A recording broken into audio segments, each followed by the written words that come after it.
Entendido. Entonces, bueno, quería un poco comenzar comentándoles que vamos a dar un giro a la manera en que nos vamos a preguntar por la... ay, ¿sabes qué? Se me está acabando la batería. Este, un giro a la manera en que nos planteamos el problema o el asunto o el tema o la preocupación por la confianza. En este caso, vamos a trabajar la confianza desde planteamientos feministas y me gustaría, Alaide, si puedes proyectar, por favor, y en el contexto del, ¿Cuál de los dos proyectos? ¿cómo cuál de los dos? Ajá, ¿la El, confianza en política acerca de emociones y conceptos o confianza, feminismos y afectos? esa, confianza, feminismos y efectos. Muy bien. Ajá. Entonces, bueno, justo el módulo tiene por título Confianza, feminismos y afectos. Y entonces, en efecto, esto supone una manera de abordar el tema. Ay, perdón. Ay, no, es acá, es acá. Perdonen, es que me estoy quedando sin batería. Ya, listo, ahora ya, sí, ya. Va, eso. Y esto, pues ya solamente ver la primera diapositiva nos da un poco una idea de que vamos a estar en otro contexto de preocupaciones, siempre preguntándonos por el concepto de confianza, por el fenómeno de la confianza, ambas cosas, ¿no? Entonces, confianza es nuestro tema y cuando estamos aquí diciendo feminismos y afectos en el capitalismo tardío, lo que estamos haciendo es contextualizar desde dónde nos vamos a acercar al tema de la confianza. Y pues nos vamos a acercar desde los feminismos. Bueno, no sé si sea necesario, aunque quizás sí, un poco mencionar que, bueno, los feminismos son no solo movimientos sociales y políticos eh, que luchan contra formas de opresión, de violencia y de dominación, contra las mujeres y cuerpos feminizados, sino que también los feminismos son teorías críticas de la sociedad. La perspectiva de los feminismos es muy diversa. Si hay una, no sé, una tradición interdisciplinaria, pues esa es la de los feminismos. ¿En qué sentido digo esto? En el sentido de que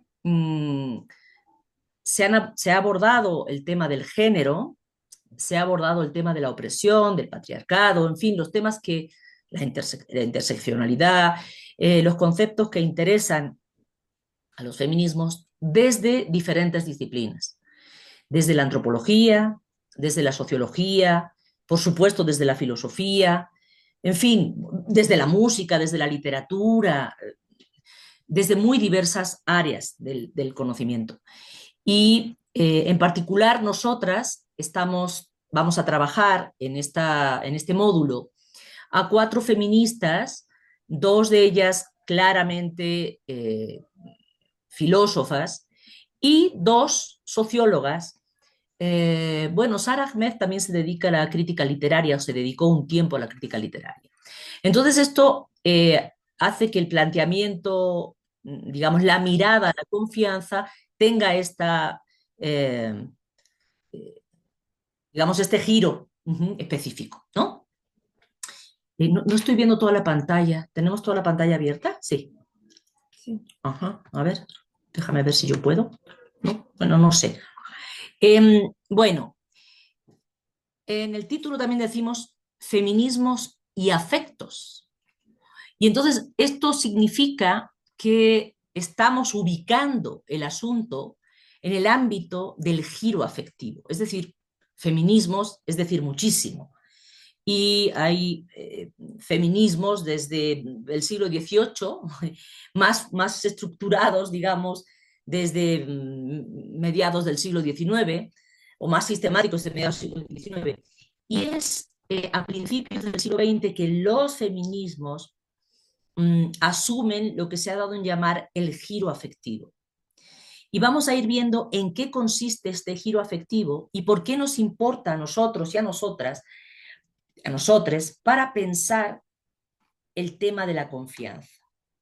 ¿Es tal vez la confianza un afecto? Y si lo es, ¿qué tipo de afecto? Es más, ¿qué es un afecto?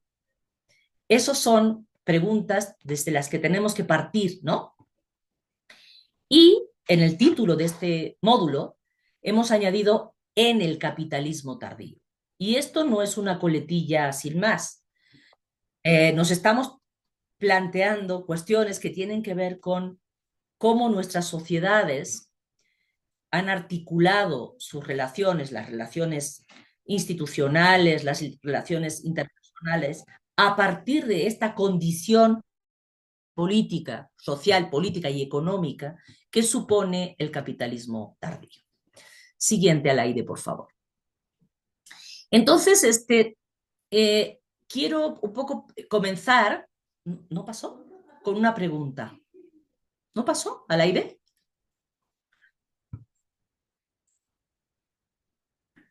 Yo ya la estoy viendo, pero no sé si no se ha cargado en sus pantallas.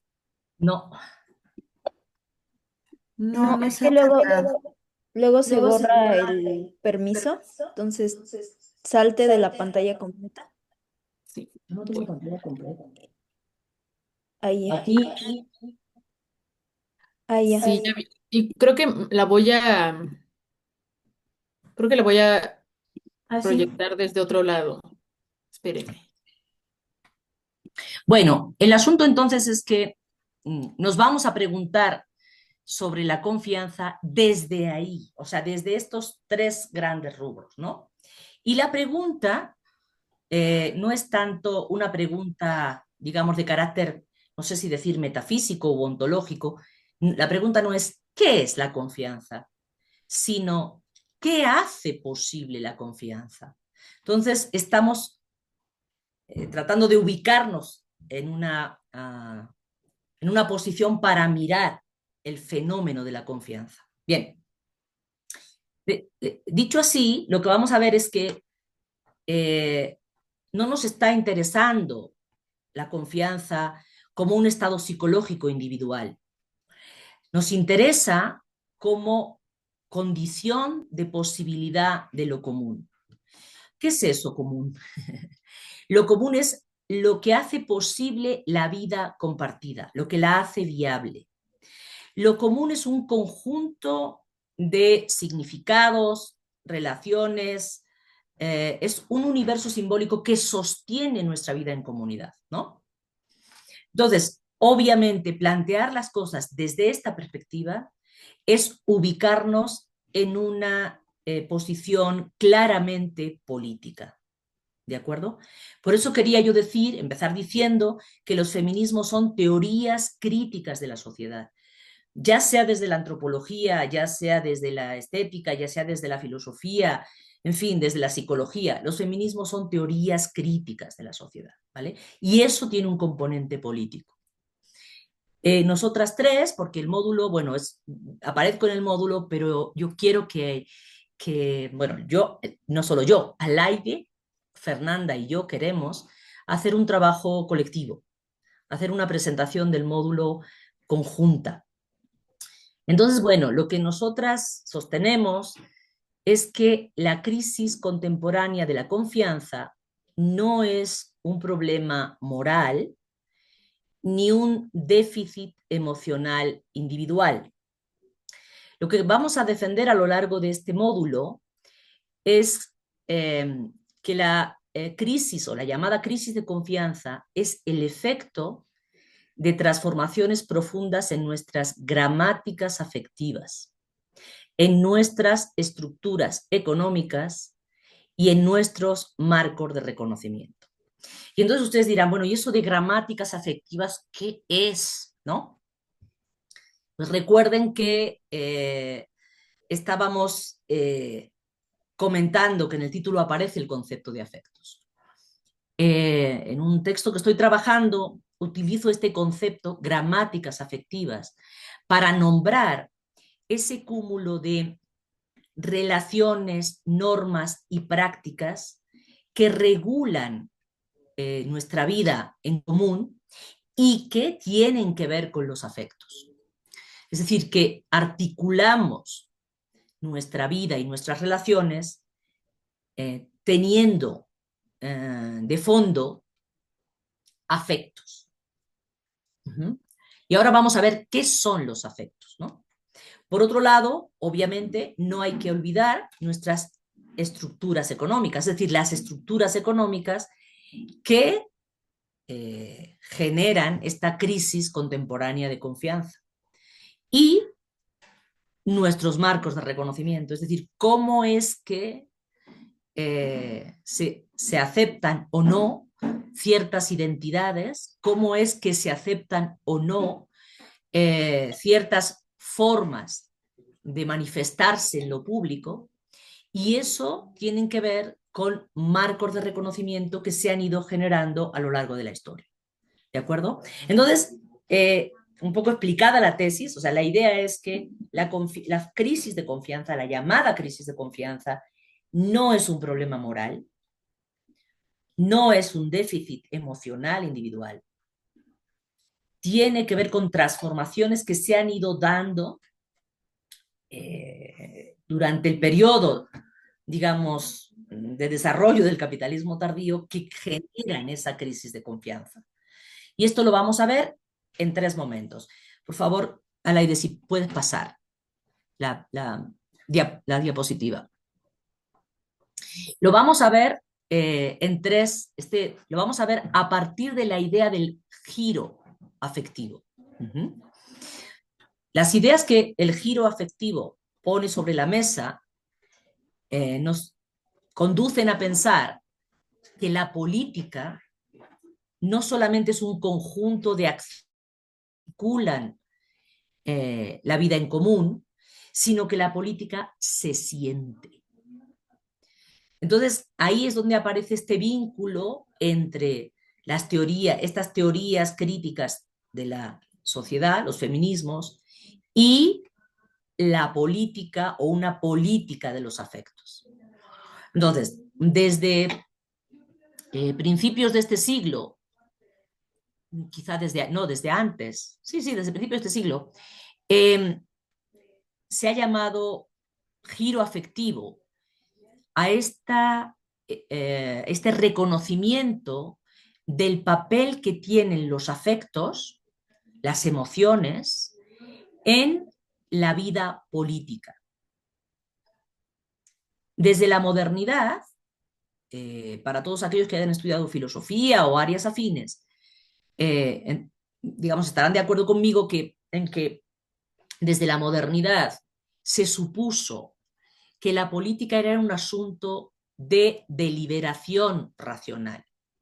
Es decir, cuando cae el modelo estamental en política, a partir de, digamos, el siglo XVI-XVII, el culmen fue, digamos, la Revolución Francesa, pero en todo ese periodo se consideraba que la manera en que podíamos legitimar un orden civil, es decir, legitimar nuestra vida en comunidad y en sociedades, digamos, institucionalizadas, la manera en que podíamos legitimar la distinción entre gobernantes y gobernados, la forma en que podíamos justificar el orden estatal, era un asunto racional. Un asunto en el cual las emociones tenían que quedar excluidas. ¿De acuerdo? Entonces, todas las versiones que tienen que ver con el surgimiento del liberalismo y del contractualismo a partir de 1600, 1700, hasta la propuesta de Rawls, la propuesta de Habermas, todas las teorías deliberativas de la democracia, tienen como supuesto que somos fundamentalmente sujetos, individuos, autónomos, es decir, libres, capaces de darnos la norma, y que somos fundamentalmente racionales, y que nuestra capacidad de darnos normas para la vida en común y para nuestra vida tiene que ver con el ejercicio de la razón, ejercicio del cual se debe expurgar a las pasiones, porque se consideran que las decisiones tomadas a partir de los afectos, de las emociones, de las pasiones, distorsionan, sesgan nuestra capacidad de tomar una buena decisión. Perdón, no lo dije bien. Ajá. Cuando tomamos decisiones desde las emociones, las pasiones, los afectos, entonces distorsionamos los argumentos que nos llevan a tomar esa decisión. Siguiente, por favor, al aire. Entonces, lo que había venido pasando en la modernidad, digamos, hasta principios de este siglo, es que los afectos, las pasiones, se consideraban un obstáculo para la política. Y en realidad, nosotras vamos a defender, nosotras, con el apoyo de las filósofas que vamos a trabajar, filósofas feministas y sociólogas feministas que vamos a trabajar, lo que vamos a defender es que en realidad las emociones y los afectos son condición de posibilidad de la política. Que si actuamos es porque estamos orientados afectivamente hacia el mundo.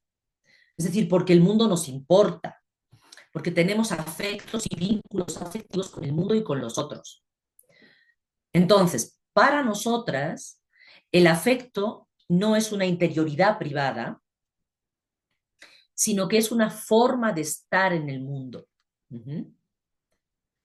Y entonces, si lo entendemos así, el afecto es una práctica, es algo que hacemos, ¿vale? Pero aquí se produce un problema, porque estamos en el ámbito de las preocupaciones políticas. Es decir, y en política, pues hay que tomar decisiones sobre qué hacemos con relación a esto o aquello, ¿de acuerdo? Tomamos decisiones para la acción en común, para articular la vida en común, ¿no? Entonces, ¿qué ocurre? ¿Qué ocurre con el juicio cuando deliberamos? Si estamos diciendo nosotras, estamos enfatizando desde los feminismos y desde el giro afectivo, estamos enfatizando los afectos, estamos diciendo es que los afectos son los que nos motivan a la acción, son los que nos motivan a juzgar. Bueno, pero entonces, ¿qué le pasa al juicio? Siguiente al aire, por favor. Porque aquí podríamos estar enfrentando un problema. El problema que podríamos estar enfrentando es que no juzguemos. O sea, que las pasiones, que las emociones, ya lo decía Hume, dominaran nuestra razón y entonces no fuéramos libres en realidad. Que nuestra razón estuviera atada a nuestras pasiones. Sin embargo, siguiendo a las autoras que nosotras vamos a presentar aquí, lo que vamos a hacer es defender que hay una relación estrecha entre la libertad, entre paréntesis voy a poner la confianza, el juicio y el sentir. Y la relación es la siguiente, que como bien dice Linda Zerilli, nos vamos a apoyar en ella para defender esto, experimentamos la libertad cuando podemos ejercer el juicio en un espacio plural.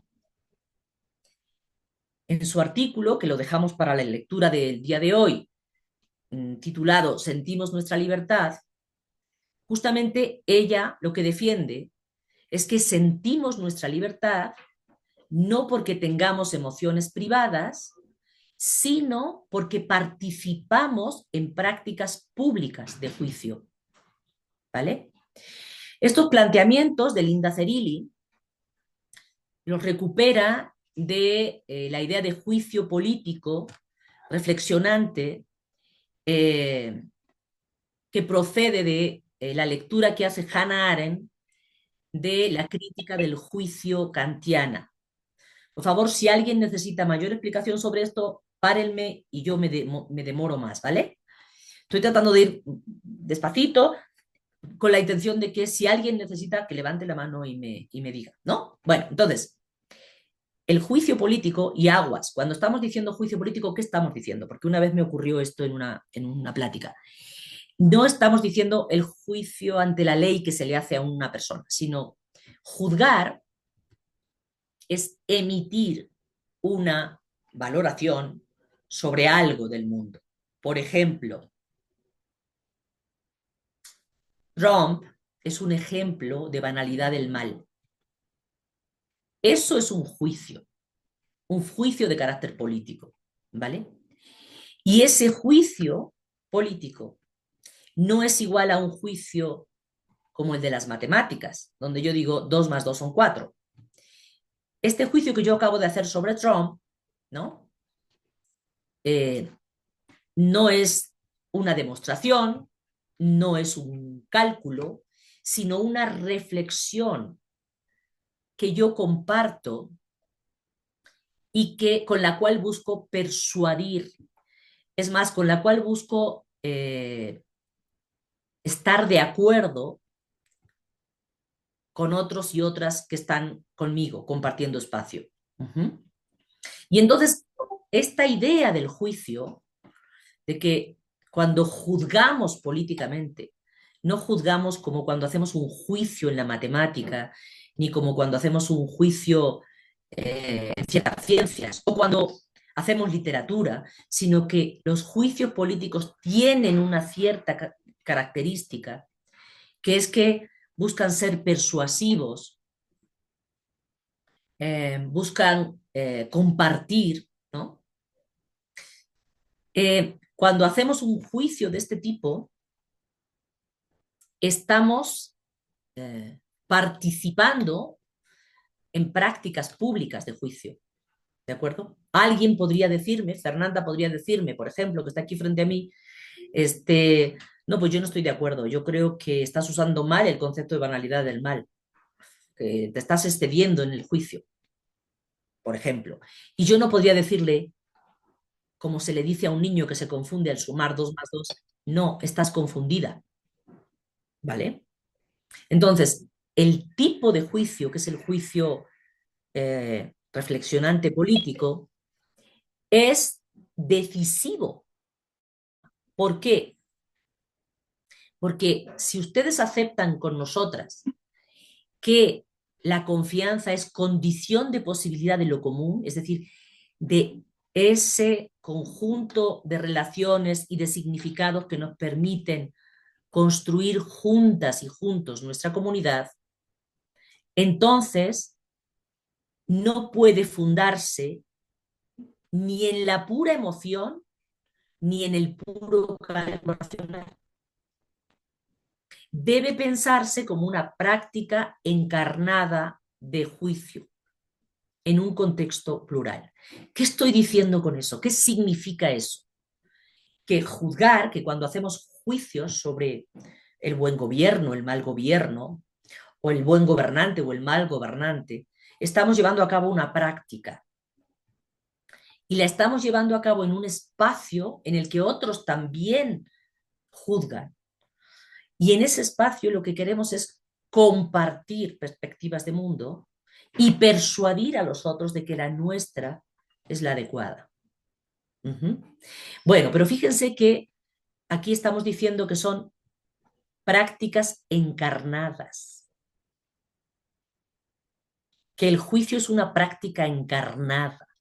¿Y eso qué significa?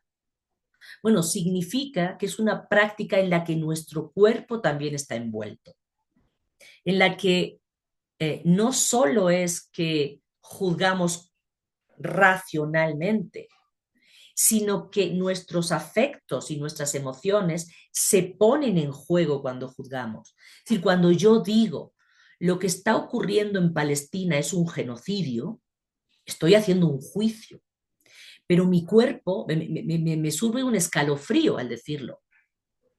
Yo siento algo. No meramente estoy diciendo 2 más 2 son 4 o el cuadrado tiene 4 lados, ¿sí? No estoy haciendo un juicio de la geometría ni de la matemática. No sé si me van siguiendo. Seguimos, por favor, al aire. Entonces, aquí tenemos claramente un vínculo de esta problemática con la confianza. Lo que ha pasado, bueno, lo que le preocupa a Linda Zerilli, con quien estoy ahora, digamos, empezando digamos, los planteamientos de este módulo, cuando habla de el giro afectivo y el problema del juicio, ella está preocupada. Ella dice, bueno, es muy importante que hayamos enfatizado el valor de los afectos y de las emociones en política. Es muy importante que nos demos cuenta de que cuando juzgamos sobre algo, nuestras emociones están ahí. Que cuando decimos de Trump que es una bestia, pues estamos enojados diciéndolo. O sea, hay una emoción diciendo esto. No es solo algo racional. Pero Linda Zerilli dice, pero algunas compañeras feministas que sostienen el giro afectivo conciben los afectos como fuerzas pre-reflexivas. Es decir, cuando siento algo, ahí no hay concepto, ahí no hay razonamiento ninguno. Entonces, estas colegas desplazan el juicio y con ello debilitan la responsabilidad política. ¿Vale? Es decir, lo que piensa Linda Zerilli, y yo comparto este mismo planteamiento, es que si son los afectos los que nos hacen actuar de un cierto modo, sin ninguna mediación conceptual, racional, ¿me van siguiendo, por favor? Si alguien no me sigue, que me interrumpa. Entonces, pues no tenemos que responder por lo que hacemos, ¿no? Estaba fuera de sí, las emociones le dominaron y por eso la violentó, por eso la mató. Es como si dijéramos eso, ¿no? Que las emociones se apoderan y entonces no soy responsable de mis actos. Pero ahí es donde tenemos que entrar, bueno, queremos entrar nosotras, Alaide, Fernanda y yo, para ver dónde está el punto de fricción. Nosotras no queremos defender que el juicio político sea meramente racional, ni tampoco puramente emocional. No queremos que el juicio sea desplazado de la política, porque es importante la responsabilidad política. Pero entonces tenemos que mostrar cómo es que los afectos, las emociones, no son fuerzas pre-reflexivas. ¿De acuerdo? Siguiente al aire, por favor. Bueno, entonces vamos un poquito más a ver qué es lo que nos está planteando Linda Zerilli en los textos que espero hayan podido leer. ¿Qué pierde la política si sustituimos el juicio por el afecto? Fundamentalmente pierde la posibilidad de generar una normatividad. Fundamentalmente pierde el carácter de responsabilidad política. Necesitamos poder responder por lo que hacemos. Es muy importante cuestionar desde el giro afectivo el racionalismo excesivo. Es decir, para nosotras, aunque estamos dispuestas a discutirlo, pensar la política en términos de racionalidad, de racionalismo excesivo, dejando afuera el ámbito emocional, es un error. Excluye. De hecho, las críticas de muchas de nuestras compañeras feministas han sido justo que esa exclusión es también una exclusión de las mujeres, a las que se nos coloca en el ámbito afectivo. Digamos como que la sensibilidad tiene que quedar fuera, las emociones tienen que quedar fuera, ¿no? la política es cosa de hombres, que son los que son racionales, fríos, calculadores, como si la política pudiera ser un espacio de mera elección racional, como si en esa elección no estuviera siempre en juego nuestro ser constitutivamente emotivos, o estar atravesados siempre por emociones y afectos. ¿De acuerdo? Siguiente al aire. Entonces, un concepto interesante eh, que recupera o que recuperamos, digamos, de Linda Zerilli es esta idea de thinking failure. No hay razón sin afecto. A mí me llamó mucho que también desde los feminismos latinoamericanos se habla de sentipensar. Y el sentipensar es justo esto. No solo pensamos sin sentir, pensamos sintiendo. Entonces dijimos antes que la libertad se experimenta cuando ejercemos juicio en un espacio compartido, que no existe razón pura ni afecto puro, que el juicio político es reflexionante, imaginativo, retórico y orientado a los otros. ¿Qué significa eso?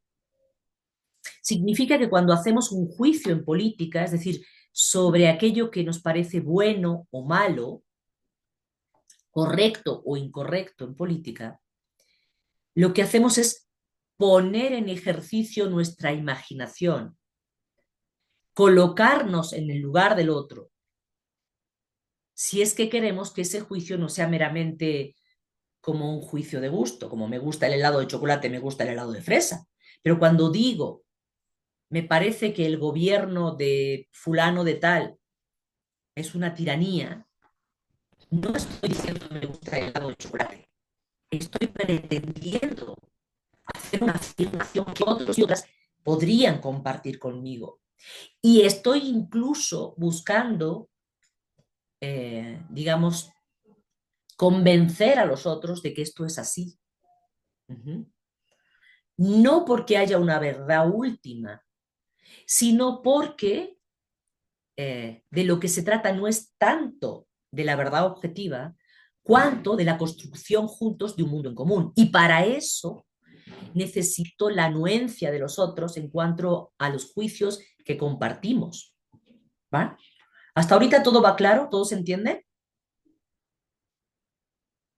Entonces, los juicios reflexionantes políticos son retóricos en el sentido de que no son asertóricos, no pretenden ser verdaderos o falsos, sino que pretenden que algo ocurra.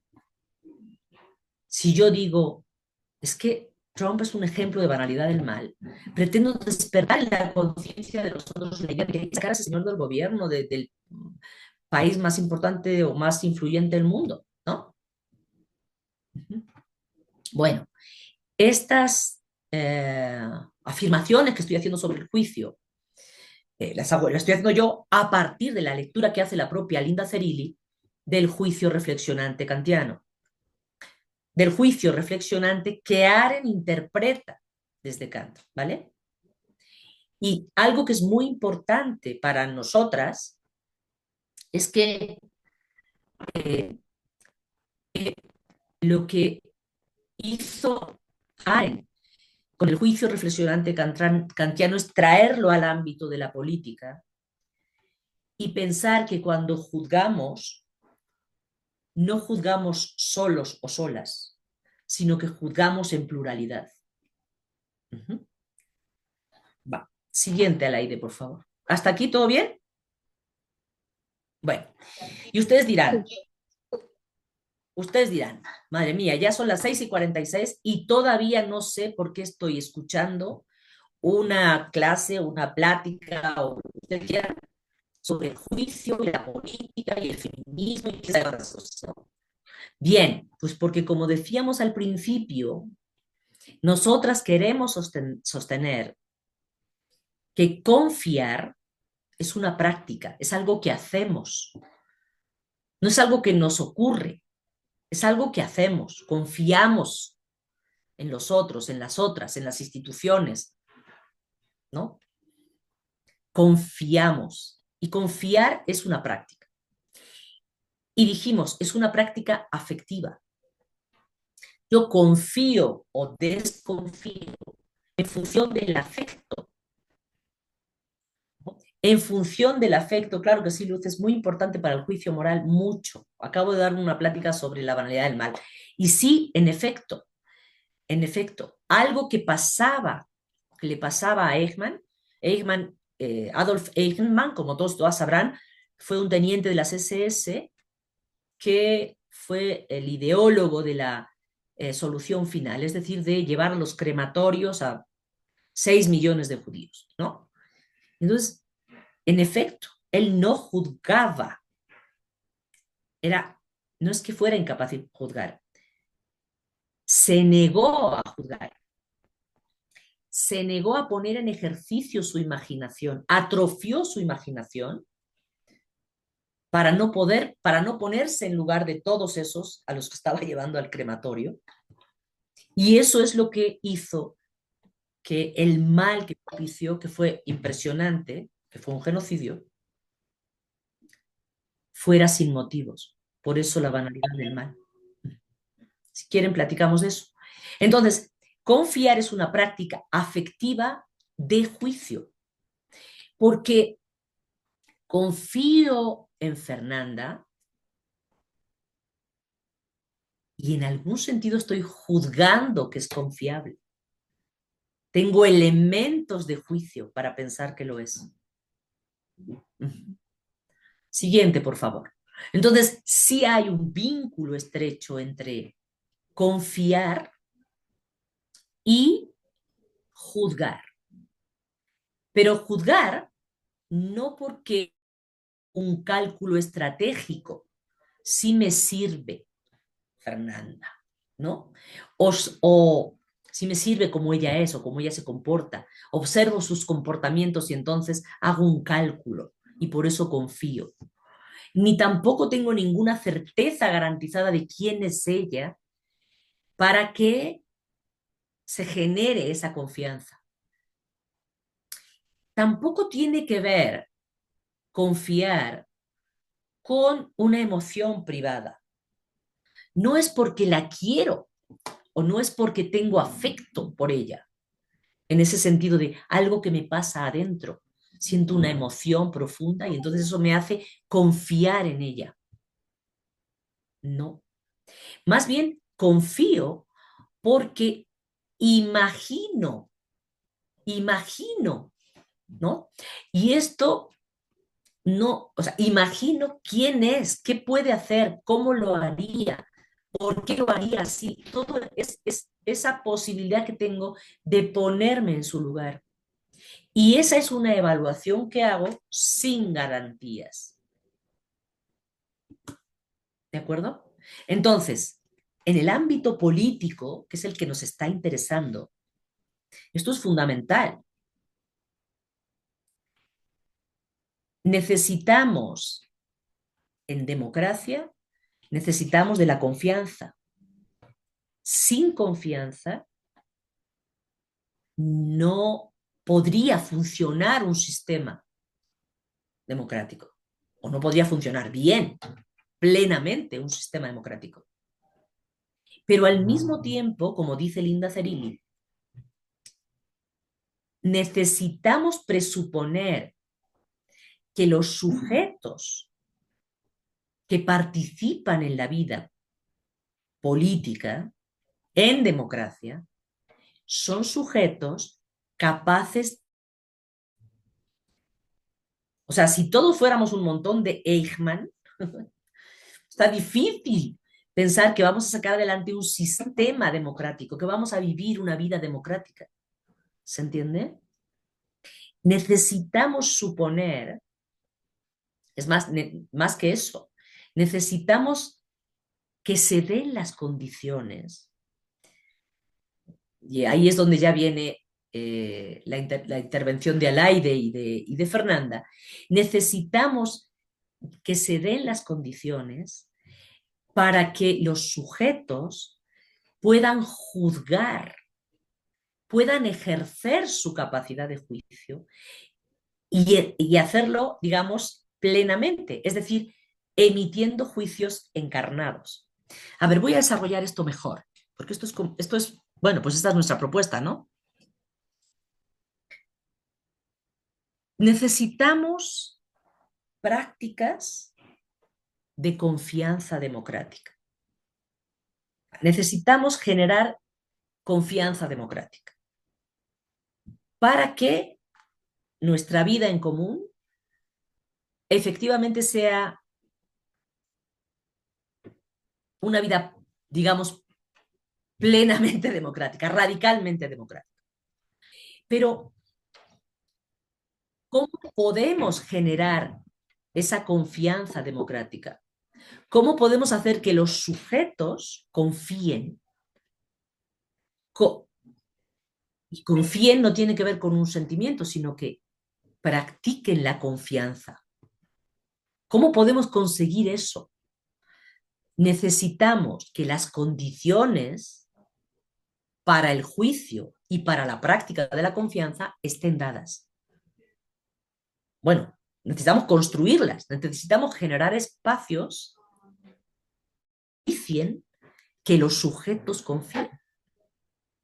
Entonces, si volvemos un poquito al principio, al aire, decíamos, para nosotros la confianza no es una emoción y la crisis de confianza contemporánea no es un problema moral, no es porque los sujetos, sujetas, ¿no?, sean moralmente no virtuosos, sean malos sujetos morales, ni tampoco porque tengan algún déficit emocional personal, individual, sino porque las estructuras económicas y los marcos de reconocimiento no ayudan, no propician la práctica de la confianza democrática. ¿Sí me expliqué? Bueno, me regresas a donde estaba y tengo 6 minutitos para, no sé, reacciones, preguntas, comentarios.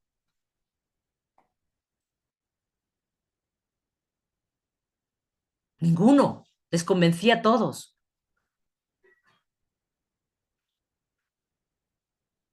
Sigamos un poquito más entonces, la siguiente. Bien, entonces, dicho esto, y ya, mira, Cicerón Muro Cabral. Hola, buenas tardes y muchas gracias por la cátedra, por toda esta muy buena exposición. Eh, yo quisiese preguntar sobre el diagnóstico que hace sobre la crisis de confianza y que tiene que ver con las relaciones económicas que hoy día vivimos, y que impiden que haya confianza entre las personas, que es algo colectivo y que no es un problema. Pero a mí, pensando también en otra autora que, al igual que usted, es experta en Hannah Arendt y en otras autoras, que es Marian Martínez Bascuñán, de la Autónoma de Sí, Madrid. sí, la que ha Con, escrito el último texto sobre la mentira. Sí. exacto, sobre Hannah Arendt, el fin del mundo común, eh, que no escuchamos que parte del diagnóstico que se inspira en este tipo, en este conjunto de autoras, también tiene que ver con el problema de la posverdad, ¿no? O sea, que es un Sí. problema más político que económico y que hay una separación entre lo político y lo económico y que hoy día vivimos en una etapa, entiendo a la doctora Mariam Martínez Bascuñán, que vivimos en tiempos en el que no solo no creemos la verdad, sino que más bien sostenemos no creer la verdad, ¿no? Con la creación de los hechos alternativos, etcétera. Y que hace parte pensar la posverdad para dar cuenta de la crisis de confianza colectiva, ¿no? Y que el fin del mundo común es justamente, entiendo la obra de María Martínez Bascuñán, con que cada uno de estos actores autocráticos tipo Recep Tayyip Erdogan, Donald Trump, etcétera, crean sus llamados hechos alternativos que impiden entretejer un mundo común en el que todos nos podamos comunicar, ¿no? Y que este fenómeno está dado por la posverdad. Y que no tiene mucho que ver tanto con las relaciones económicas, porque, bueno, Trump, o en Bielorrusia, con este presidente, que ahorita no recuerdo cómo se llama, bueno, que hay distintos sistemas económicos en distintos países, en Estados Unidos, Bielorrusia, países asiáticos, etcétera, pero que tiene que ver más bien con la, ¿no? Y con la concentración del poder que pide la democratización de la información, ¿no? Y que también María Martínez Bascuñán tiene que ver con la oligarquización de las redes sociales de estos tecnócratas tipo Elon Musk y así. Y pues bueno, ya está, era solo esa observación y pregunta que usted qué piensa sobre estos comentarios que hago a partir de María Martínez Bascuñán. Gracias, de Sí, antemano.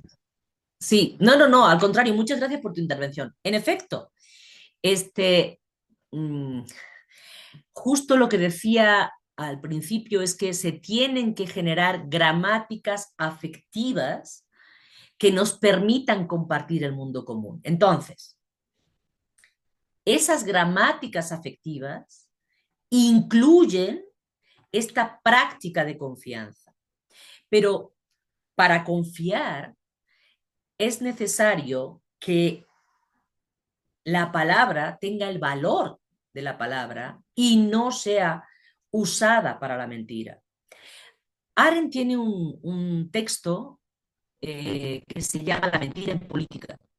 Y lo que ella dice es que, no, bueno, que cuando se da la mentira completa, o sea, o se pretende generar un sistema,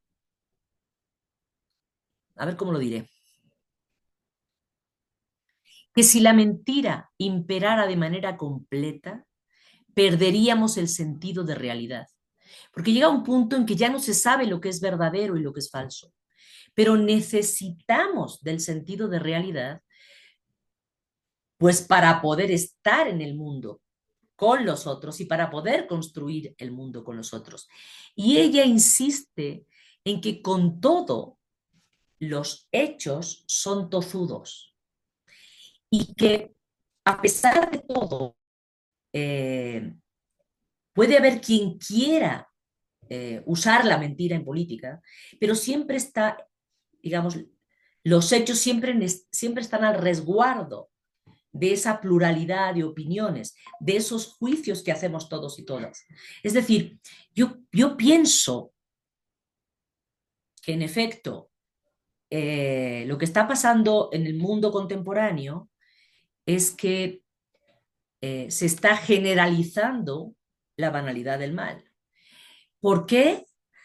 Porque estamos atrofiando nuestra capacidad de imaginar y de sentir en el lugar del otro. Y eso está impidiendo que articulemos un mundo en común, que articulemos un sensus communis que nos permita, digamos, oponernos a esos usos de la mentira. ¿Cómo está ocurriendo eso? En efecto, porque nos estamos adormeciendo con un montón de información y anulando nuestra capacidad de sentir con los otros. Bueno, lo que diría es que, claro, alguien, un poco volviendo al asunto de los riesgos contemporáneos en relación con esto que acabo de exponer, alguien podría decirme, oye, pero tú estás enfatizando mucho este sentir con los otros, tú estás enfatizando mucho los afectos, como si eso fuera más importante que el juicio. Y si eso fuera así, estaríamos cayendo en sentimentalismos políticos, ¿no? El riesgo contrario es el que nos ha venido aborazando durante años, ¿no? En política y sobre todo en teoría política, donde lo que tenemos modelos teóricos donde se enfatiza el juicio y se excluyen los afectos. La teoría de la justicia de Rawls deja fuera los afectos. La propuesta habermasiana deja fuera los afectos. Y entonces acabamos teniendo un formalismo abstracto. Jessica, yo sabía que te estaba esperando. Por último, nada más, les voy a dar la palabra a Jessica. Por último, si nosotros simplemente confiamos en los otros, ¿no? Es como si estuviéramos defendiendo una especie de ingenuidad. Y no es eso lo que nosotras queremos defender. Queremos hacer una crítica a las condiciones que impiden la confianza. Y queremos, pero además de eso, de hacer esa crítica, para no quedar solo en la crítica al cinismo estructural, queremos aportar la propuesta de que es posible restaurar la confianza si nos cultivamos en la práctica del juicio encarnado. Si nos habituamos a esa virtud, quizá me estoy viendo muy aristotélica, que es un poco la frónesis, esa capacidad de prudentemente pensar en lo que hacemos, prudentemente ponernos en el lugar del otro y junto con la imaginación articular un sensus communis que dé posibilidad al entendimiento. Eso es un poco lo que estamos tratando de pensar. Jessica. Siguiente al aire. Gracias, Maite. A ver, mi pregunta central para tratar de entender es si puedes como desarrollar más esta noción de gramáticas afectivas. Yo aquí tomé nota, este cúmulo de prácticas que regulan nuestra vida en común, pero me surge la pregunta, ¿sería como una suerte, o sea, tratando de pensarlo, a ver, lo que quiero saber es si se podría, si sería equivalente, por ejemplo, a pensarlo como normas emocionales, estas gramáticas afectivas, es decir, pensar que existe una normatividad con relación a las emociones, qué sé yo, por ejemplo, con relación a la ira o a la rabia, el hecho de que de alguna manera estuviese codificada en género, pues, ¿no? El hecho de que las mujeres no fuera tan aceptable que las mujeres expresaran la rabia, digamos, como los hombres. Esa sería, por ejemplo, podría ser como un ejemplo particular de una gramática afectiva lo que quiero sobre todo es tratar de entender este concepto tan central que ustedes están proponiendo, que están usando, y esa sería como mi pregunta central. Ahora, en mi lado arentiano, hago una pregunta que es menos central para lo que estamos discutiendo, pero me llama la atención porque el énfasis en que la libertad se experimenta cuando ejercemos el juicio en este espacio compartido. Y entonces la pregunta que me hago, ¿y la acción? Es decir, ¿dónde queda la acción en ese experimentar la libertad y la posibilidad, digamos, de la felicidad pública?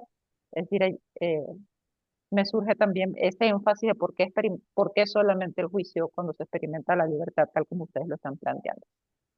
Las dos buenísimas preguntas. Mira, con relación al concepto gramáticas afectivas de lo común, bueno, es un concepto que estoy trabajando, es mío, es un concepto que estoy trabajando para el libro que salga este año. Y estoy recuperando la concepción de gramática de Wittgenstein. Entonces, no son normas para los afectos, no. Qué bueno que preguntaste. Por ejemplo, una gramática afectiva es la gramática patriarcal.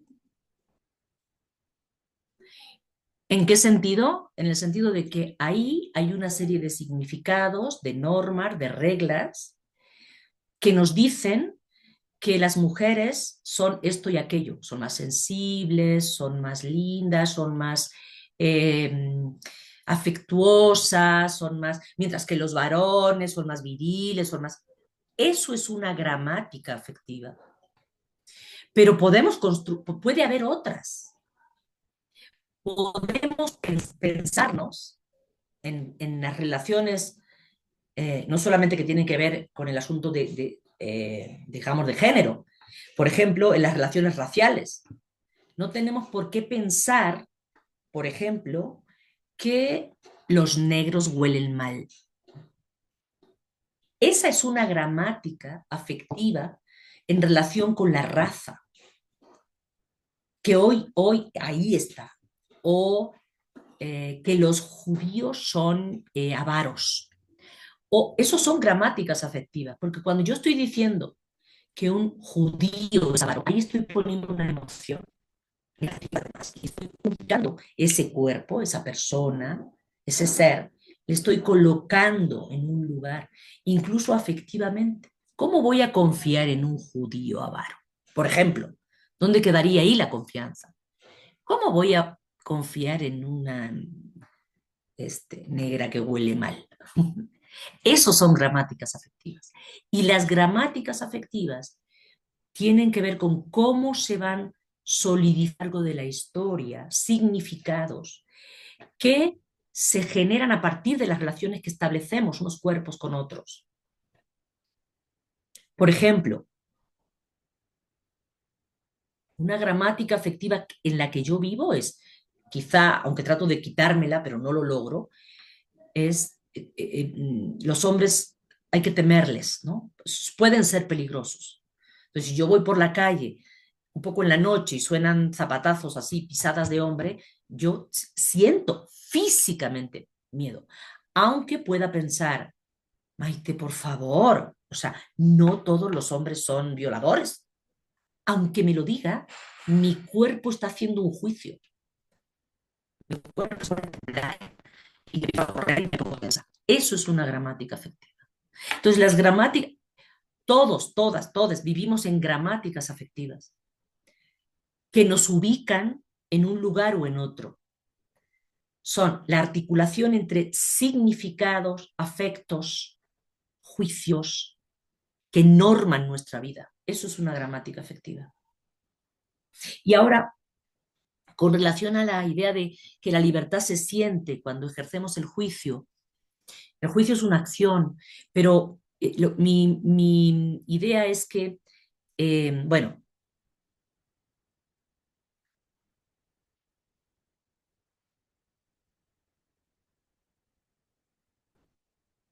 sí, Arendt habla de la libertad como esta capacidad de traer algo nuevo al mundo.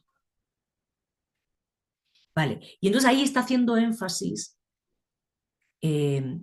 digamos, en la condición la condición humana que nos permite esa, que nos para ser libres. El asunto es que esa capacidad, cuando la ponemos en ejercicio, la sentimos que somos libres. Y una de las formas en las que sentimos que somos libres es cuando juzgamos con otros, con otras. O sea, ahora yo, compartiendo con ustedes mi juicio acerca de lo que está pasando en Palestina, siento que estoy ejerciendo, o sea, me siento libre de hacerlo. Y no es solo una cuestión racional o epistémica, es una cuestión emocional también. Me siento libre cuando puedo aquí compartir con ustedes en este espacio, en una clase, en una cátedra, esto está pasando en Palestina. En cambio, tengo una compañera que está bueno, ya en Holanda dice que las cosas están mejor, pero estuvo bueno, la conocemos, Ana Miranda, me dice en Berlín, yo en mis clases no podía hacer ni un solo comentario al respecto. Entonces, sentía o sea, no podía ejercer su libertad con su juicio. Por tanto, sentía coartada su libertad. Entonces sí, la libertad se siente y se siente cuando ejercemos el juicio.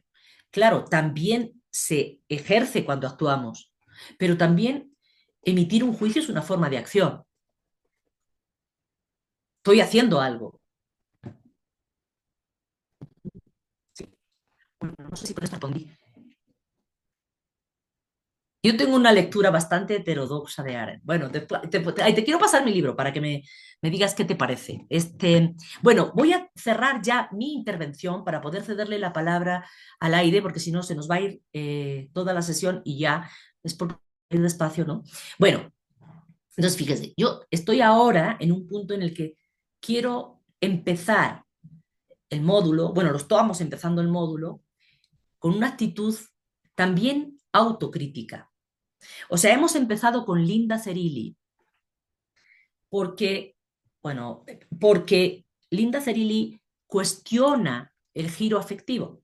O sea, ella es defensora del giro afectivo, eh, es feminista, ella dice que la libertad se siente, ¿no? Y justo lee a Arendt para el feminismo, etcétera, ¿no? Y sin embargo, tiene sus reticencias acerca del bandazo hacia el lado de los afectos. Y nosotras, en este módulo, empezamos con esa actitud de, ¿cómo diríamos? De estar alerta de nosotras mismas. Entonces, vamos a trabajar a continuación a Sara Ahmed, otra feminista que trabaja con la definición o la caracterización de los afectos, ¿vale? Pero antes de entrar, ahorita te contesto, Gustavo. Pero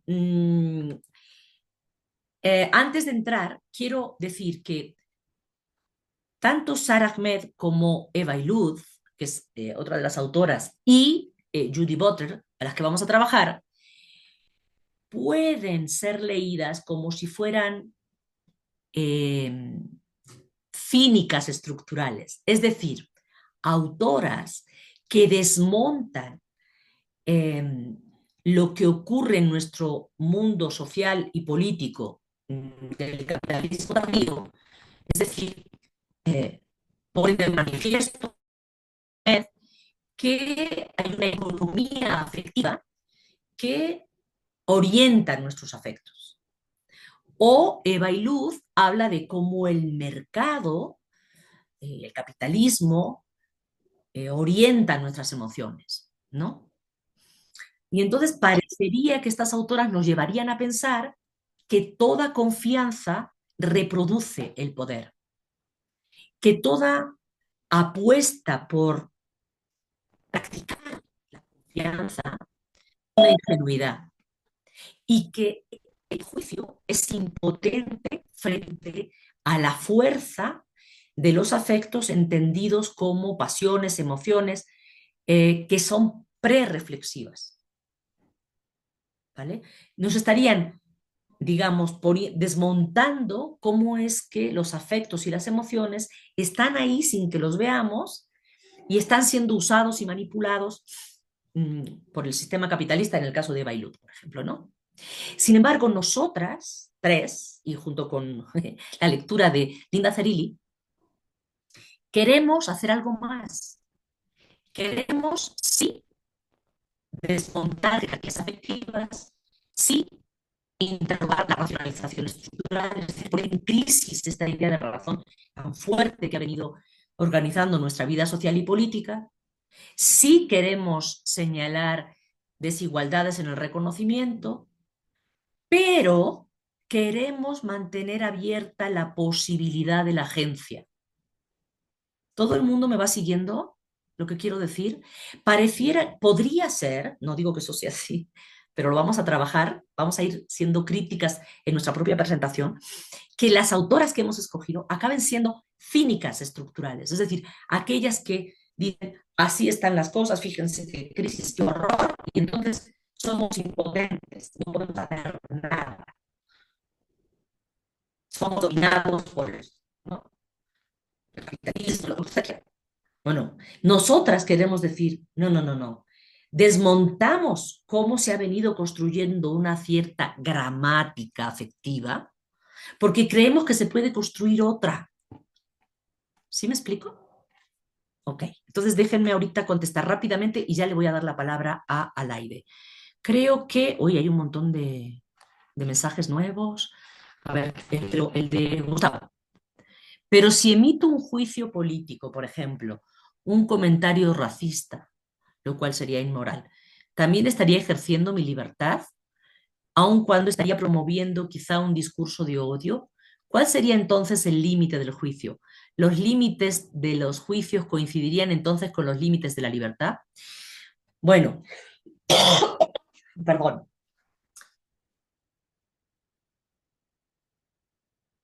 Tú puedes emitir un juicio y tú, digamos, claro que hay límites, los establecemos todos juntos y juntas. Los discursos de odio ya nos hemos encargado todos y todas de establecer instituciones, leyes, etcétera, para decir esto es un discurso de odio y esto no es una mera opinión ni un juicio. ¿Y cómo hemos conseguido hacer eso? Porque o sea, digamos, porque sí hay un sensus communis, sí hay una idea de lo que se puede y no se puede. O sea, yo puedo emitir juicios, claro que sí, pero una cosa es emitir un juicio de valor y otra cosa es insultar. Y entonces no hay que confundir. De la misma manera que no es lo mismo emitir un juicio errado sobre algo, uy, me confundí, que mentir deliberadamente. Y tenemos la capacidad en todos y todas de distinguir, aunque a veces pueda parecer confuso. Pero si hoy hablamos de fake news o de mentira o de mentiras, como estaba diciendo Cicerón hace un rato, es justo porque sabemos distinguir entre mentiras y verdad. Es decir, aunque en casos puntuales la distinción no sea fácil de establecer, sí sabemos que hay verdades y mentiras. Y eso es lo que nos permite mantener esa como distancia. Entonces, ese límite para los juicios que tú dices, claro que no todo se puede decir. O sea, Arendt lo que dice es que tenemos que construir un espacio público donde los hechos no sean brutales, estoy citando de memoria, y las palabras no estén vacías. ¿Y qué está diciendo ahí? Pues que las palabras deben contener significado y no ser una herramienta para usar al otro. Y al mismo tiempo, que los hechos no sean brutales, justo, que seamos capaces de hacer vida en común, constituir instituciones, plantear, pero no cometer genocidios. Entonces sí hay un límite, lo ponemos unos a otros. Bueno, creo que con esto, al aire, pasamos a la siguiente, estaría yo, digamos, dejando mi intervención hasta acá. Lo que he querido hacer es mostrar la importancia del juicio en el ámbito de la política y el vínculo que existe entre la posibilidad de juzgar y la confianza. ¿Cómo es que la confianza se vincula con el juicio? En dos sentidos. Digamos, en democracia necesitamos un cierto espacio de confianza para juzgar, pero al mismo tiempo, sin la práctica de la confianza, no podemos juzgar. O sea, no podemos juzgar sin la práctica de la confianza. Y nuestros juicios requieren ser recibidos como confiables. ¿Sí me explico? O sea, es un camino de ida y vuelta. ¿Vale? Entonces, es muy importante darse cuenta de la relevancia de la confianza como una práctica en comunidad, como una práctica que se aprende en comunidad, en el ámbito del juicio y de la democracia y de la política. Dice Pena, están apuntando a en lugar de relaciones de poder verticales. Es así la confianza del instituto del poder. Bueno, no siempre, Alaide ha trabajado bastante, quizá ella lo puede explicar mucho mejor que yo, cómo hay relaciones que no son horizontales y que pueden ser de confianza. Por ejemplo, lo que llaman las feministas de la diferencia, el afidamento. Alaide, ¿me ayudas con esto para que no esté yo hable y hable? Sí, bueno, creo que lo primero que habría que decir es que en efecto muchas relaciones de confianza no son necesariamente horizontales, ¿no? Que eso es algo que ya vimos las sesiones pasadas y hay muchas relaciones de confianza que no son horizontales e igualmente pueden ser productivas y son muy buenas para nuestra vida. Porque además conectan con nuestra vulnerabilidad, ¿no? Entonces, en el feminismo de la diferencia sexual italiano, se ha pensado que, por ejemplo, entre mujeres, quizá una manera de trabajar las diferencias que existen entre mujeres es no forzándonos a estar en puras relaciones horizontales y puras relaciones horizontales de confianza, sino más bien trabajar las relaciones a veces de desigualdad y verticales que existen entre nosotras, precisamente pensando que hay muchas relaciones de diferenciación y verticales que no necesariamente son malas, ¿no? Entonces, bueno, el afidamento es una forma de relación política en donde dos mujeres que se consideran distintas entre sí y en donde una reconoce a la otra una autoridad en algún tipo de cosa. Por ejemplo, yo reconozco que mis profesoras de filosofía llevan más tiempo que yo y han estudiado más cosas que yo. Esa es una autoridad. Y vaya, confío en ellas para que justamente me ayuden en mi deseo de también hacer filosofía. Ujú. Entonces ahí, digamos, nos salíamos, pero nos salíamos por esta diferencia de autoridad en ciertos aspectos y el vínculo de confianza se establece por esa misma diferencia de autoridad. Ujú. Pero el chiste es que pues eso de hecho ayuda y hace que todas seamos mejores en lugar de pues más bien constituirse en relaciones de poder. Al contrario, destruye relaciones de poder ya establecidas. Ujú. Pero bueno, eso es como otra cosa que no necesariamente vamos a tratar hoy.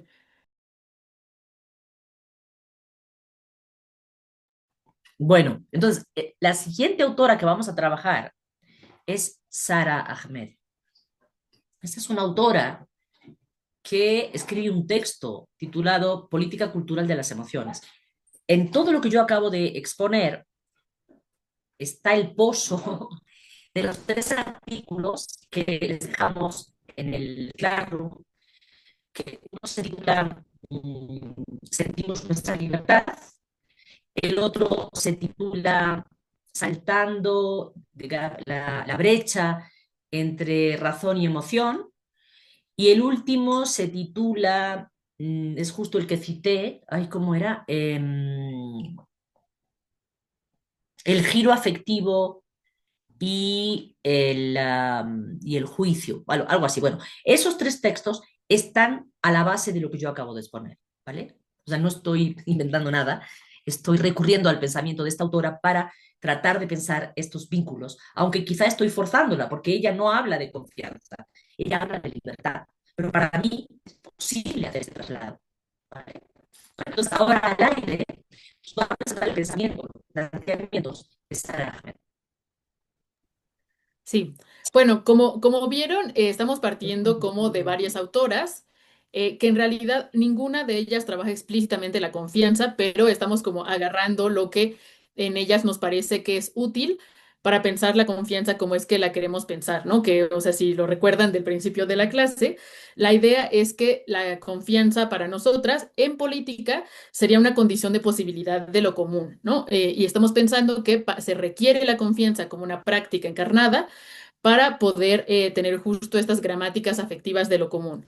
Es decir, tener un cierto modo de vivir en comunidad que sea efectivamente común, ¿no? O sea, el modo en que vivimos ahorita no es un modo común de vida, es un modo que está atravesando por muchísimas relaciones de poder, desigualdades, etcétera, de las que nos va a hablar más Fernanda, y que en parte también destruyen la posibilidad de la confianza, ¿no?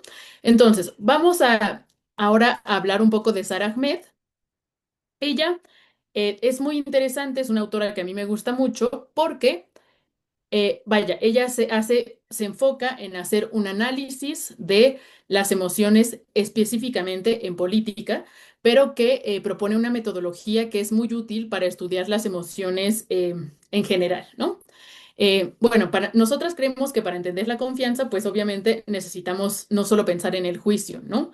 Sino también pensar cómo se distribuye la credibilidad en la vida social, ¿no? Es decir, si queremos pensar para lo común es necesario la práctica de la confianza, debemos también preguntarnos, ¿practicamos hoy la credibilidad? ¿Cómo la distribuimos en el espacio social hoy, en esta forma que tenemos de organización social? ¿Y cómo podría ser una forma mejor de organizarla? Ujú. Y aquí es en donde Ahmed nos puede ayudar muchísimo, ¿no? Ella tampoco habla estrictamente de confianza, pero sí habla de varias formas de emoción que pueden mostrarnos cómo hacer este análisis, ¿no?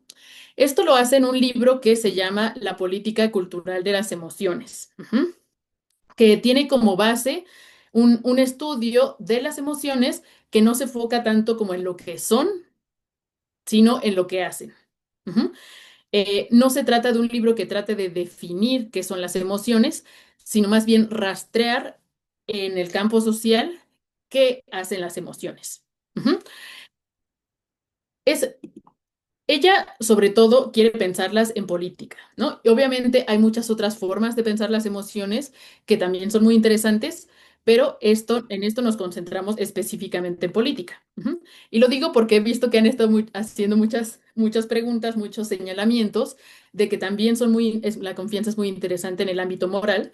Y es cierto, pero aquí nos importa sobre todo pensarla en términos políticos. Ujú. ¿Y qué es lo que podría hacer la confianza en la política? ¿Y qué es lo que hace hoy la confianza en política? Ujú.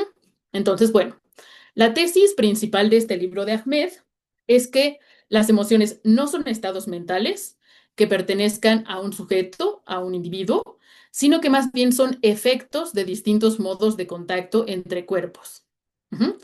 Es decir, los afectos, las emociones, el olor, la felicidad, bla, bla, bla, no es algo que tenga yo aquí dentro de mi cabeza, sino que más bien es un efecto de cómo mi cuerpo y yo como cuerpo voy teniendo contacto con otros cuerpos, los objetos, con el mundo, con objetos ideales, con significantes, etcétera. Ujú.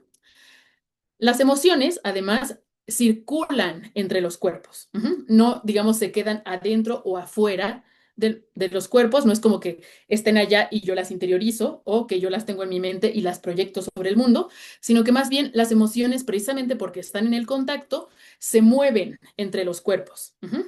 Y mueven a esos cuerpos con ellas. Ujú. Y además, a través de las emociones, los cuerpos de hecho van tomando forma y orientación. Ujú.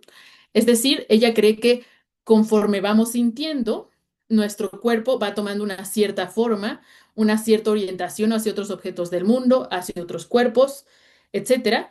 Y que además en las emociones, es muy importante la palabra yo voy sintiendo qué es lo que soy. Ujú. Entonces, esto es muy importante porque las emociones para ella tienen entonces un poder, digamos, formativo de las personas y de los mundos. Ujú.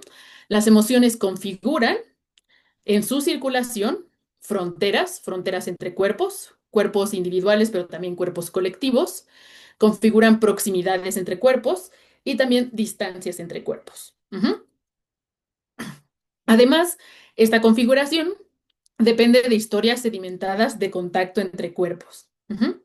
Es decir, de prácticas sociales que repiten ciertos patrones de circulación de las emociones. Ujú.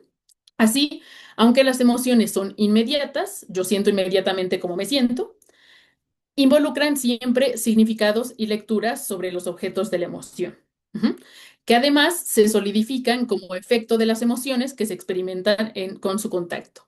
Esto lo estoy diciendo todavía de forma súper abstracta porque quiero que aquí nada más como decir cuál es la tesis concreta del libro, porque justo esta tesis es la que podemos aplicar para pensar no solo las emociones que Ahmed de hecho analiza allí, sino para pensar muchas otras emociones que ella no toma en cuenta. Ujú. Entonces, ¿qué se recupera de aquí? Que es súper importante, que las emociones, lo que nos interesa es lo que hacen, lo que permiten. Ujú. las emociones permiten cosas porque las emociones crean formas corporales. Crean cómo se relacionan los cuerpos entre ellos, cómo se relacionan los cuerpos con el mundo y además orientan los movimientos y las alineaciones de los cuerpos en ese mundo social. Y eso se logra por patrones de circulación de la emoción. Quédense con esta idea, esta es muy importante. Ahora, algo interesante de esta tesis principal, si se dan cuenta, es que Ahmed no parte desde la idea de que va a haber buenas emociones en política y malas emociones en política. Ella parte desde un marco metodológico en donde lo que importa es lo que hacen las emociones y por lo tanto todas las emociones pueden hacer cosas que potencian a los cuerpos, cosas que hacen más felices a los cuerpos, cosas que permiten que los cuerpos hagan cosas más interesantes, etcétera. Y a la vez las mismas emociones pueden ser muy destructivas de los cuerpos. Ya que las emociones siempre están haciendo cosas, lo que nos interesa pensar todo el tiempo es cómo lo hacen y qué permiten ese hacer de las emociones. ¿Sí, Maite? Sí, es que me gustaría que pusieras un ejemplo, porque es muy abstracto. Sí, Para es que, es nosotros que, ya es es, que tengo muchos ejemplos, pero es que los voy a poner más adelante.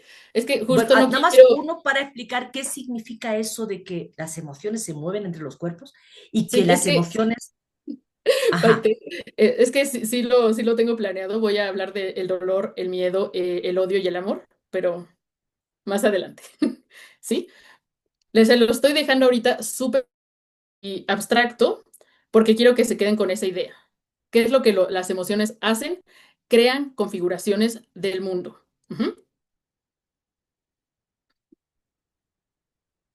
Vamos a leer unas citas en donde Ahmed está diciendo muy claramente esto que les estoy diciendo, ¿no? Cita número 1. En mi modelo de la socialidad de las emociones, punto número 1, las emociones son sociales, planteo que éstas crean el efecto mismo de las superficies y límites que nos permiten distinguir una dentro y una fuera en primer lugar, de los cuerpos, como individuales y sociales. Así que las emociones no son simplemente algo que yo o nosotros tenemos, sino que a través de ellas o de la manera en la que respondemos a los objetos y a los otros, se crean las superficies o límites. El yo y el nosotros se ven moldeados por o incluso toman la forma de el contacto con los otros. Aquí está diciendo justo lo que ya les comenté, ¿no?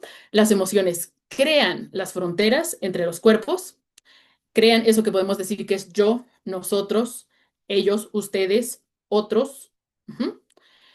Y esto lo crean dándole forma a un contacto, leyendo ese contacto que yo tengo porque estoy en el mundo. Ahorita vamos a los ejemplos. La manera en que nos impresiona el objeto puede depender de historias vivas en tanto ya han dejado sus impresiones. El objeto puede sustituir o estar próximo a ellos. Los sentimientos pueden pegarse a ciertos objetos y resbalarse por otro. ¿Qué está diciendo aquí? Simplemente lo que ya les dije. Esto, las emociones siempre dependen de historias sedimentadas. Es decir, si vamos a lo que vimos ya en otras clases de si es una idea cognitivista, etcétera, o no, aquí lo que ella está tratando de decir es, una emoción es corporal, sí, es inmediata, sí, pero también involucra inmediatamente un significado.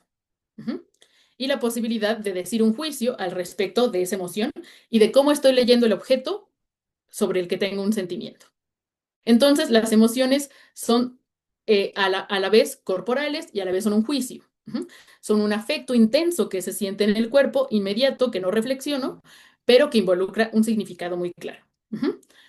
Ese significado muchas veces no es consciente, pero puede hacerse consciente mediante un análisis de la historia que estoy viviendo.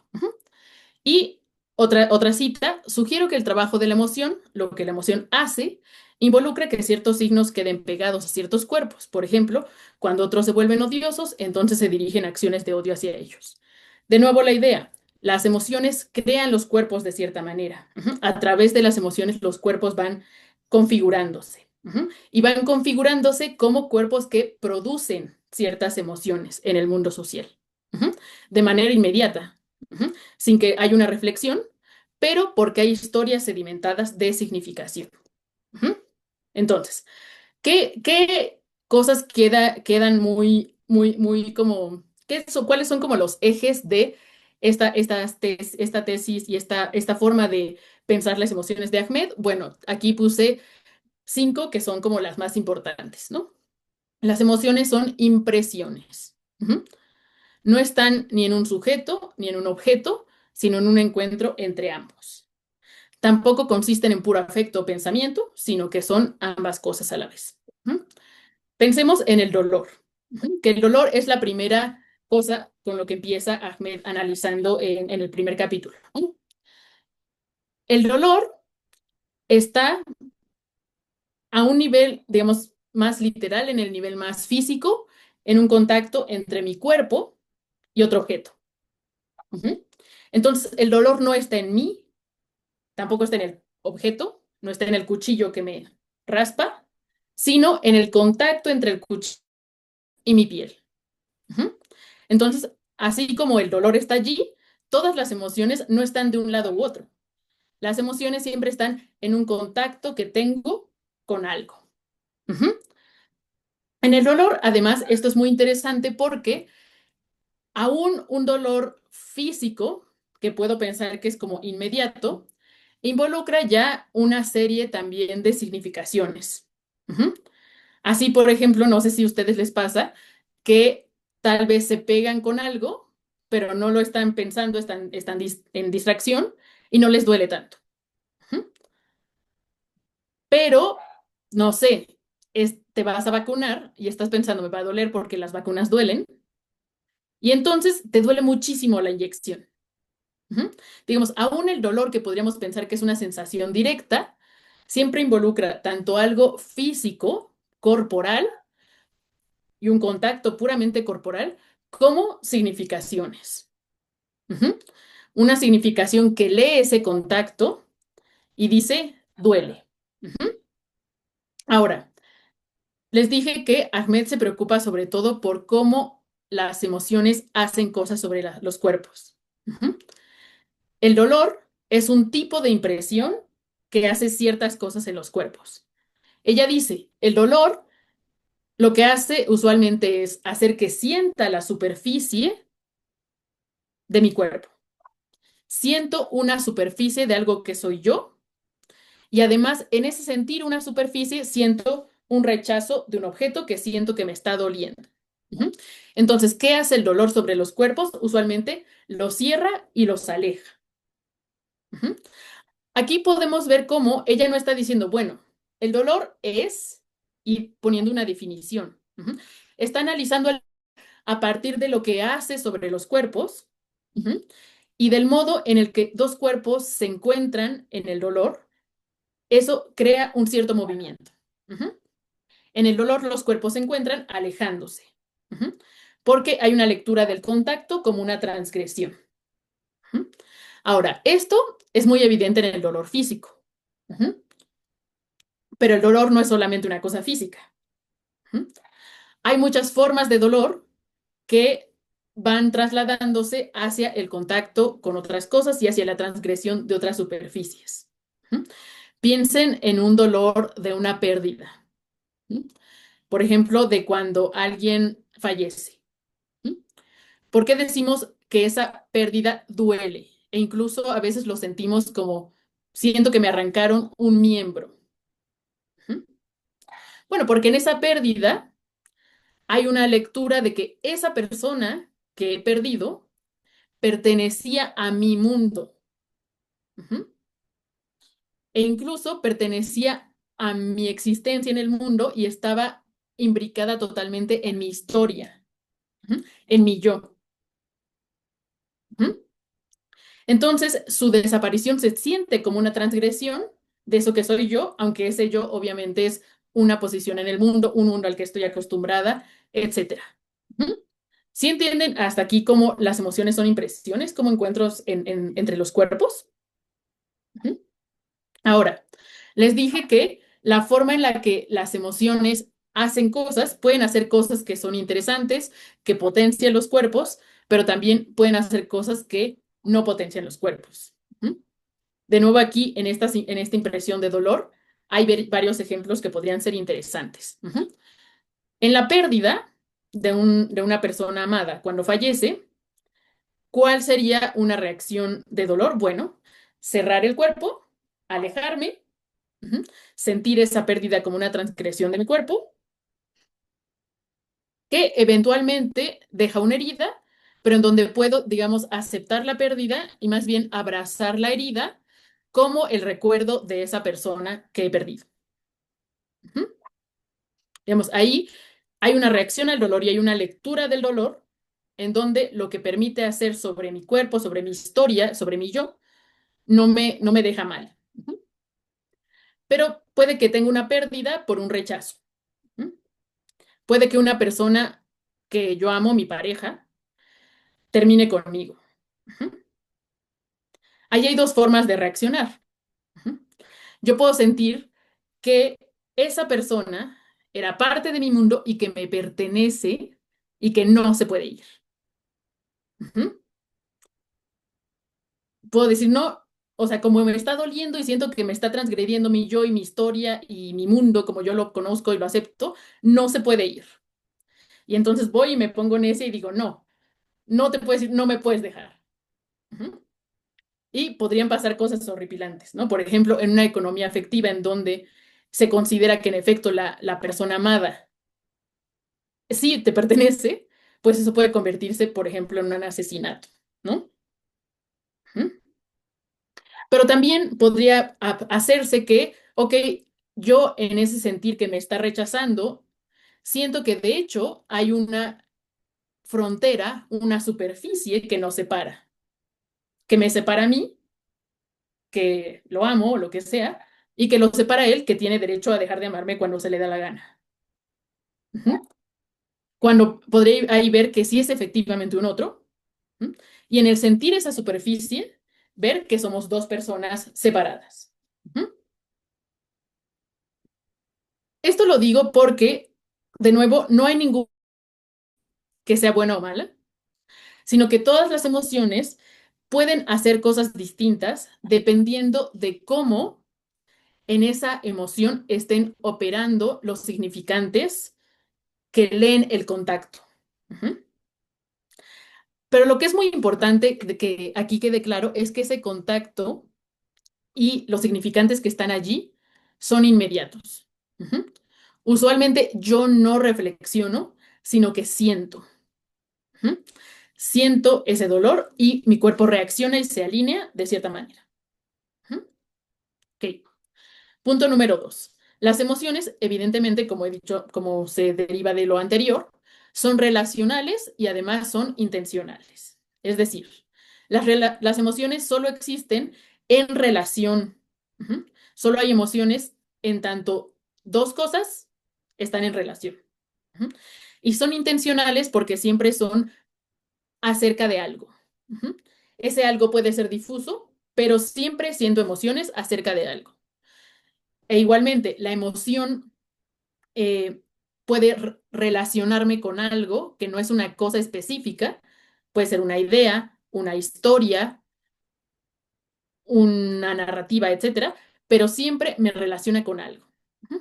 Y además, en esa relación, en ese contacto,